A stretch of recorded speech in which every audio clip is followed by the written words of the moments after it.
10 years ago, the woman in blue dreamed of being a teacher. Life under Russian occupation brought to Lutfia Zudiyeva a new calling: journalist and human rights activist. This was the first time I was searched, but I had been preparing for this for many years. I was expecting them. Are you not afraid? You have a family, children?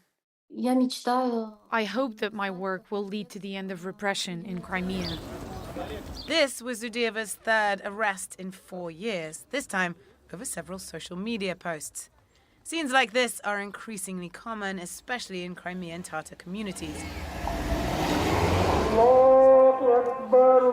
Forcibly deported by Soviet dictator Joseph Stalin in 1944 and only allowed back in the early 1990s. 2014 brought another decade of persecution to anyone opposing Russia's rule. Residents say the full-scale invasion intensified the crackdown. In the current situation, even those who before this were protected from prosecution are at risk. On March 5th, 10 Crimean Tatar men were arrested in mass pre-dawn raids. They came through this way. The FSB, or riot police officers, says the wife of one, visibly out of breath. A few hours later, she gave birth to her 6th child.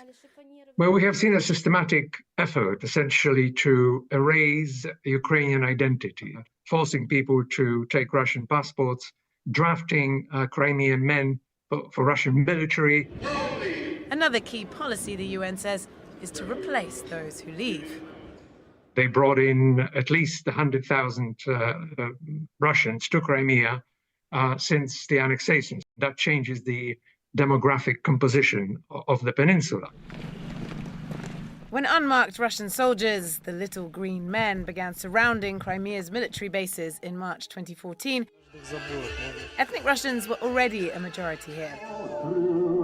But the referendum, which delivered a 97% yes vote to join Russia, was illegal in the eyes of much of the world. And at one polling station, our CNN camera filmed a man dropping 2 ballots into the box. 10 years on, Russia's propaganda machine is celebrating. This news report showing off shiny new highways.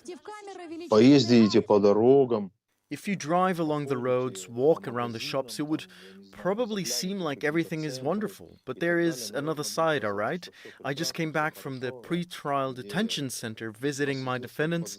This is young people being accused of terrorism. Some don't even get a trial. The UN has documented more than 100 cases of forced disappearance in Crimea since 2014.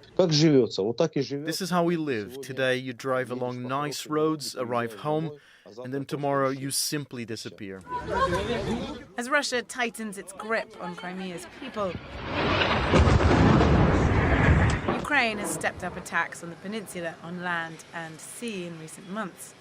In the place this war originally started, military tensions are rising again. Sebastian, CNN, London.